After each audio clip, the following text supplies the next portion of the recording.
I want to address this question after I make a statement to Roy Copeland and to Sam Allen.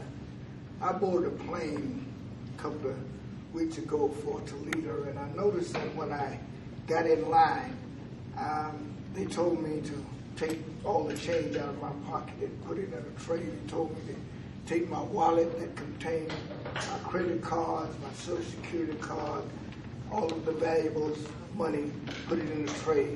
Then they told me to take my belt off, held up my pants, put that in a tray. Then they told me to take off my shoes and put them in a tray. And then they allowed me to move on.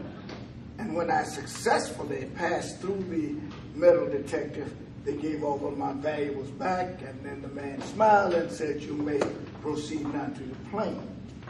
In 1954, when the Supreme Court decided that segregated educational facilities were inherently unequal and demanded that the schools desegregate with all deliberate speed, we were told, black folk were told, to put our history, our culture, our values, our interests, our tastes, everything that made us who we were in a tray. And then, before we boarded this plane called integration, but they never gave it back to us. Now, we can kind of act like that's not important, but the truth of the matter is, people who don't know who they are, don't know where they came from, cannot compete in a society that is multiracial with other people who do know who they are, do know where they came from, who have their taste, their interests, and their own values.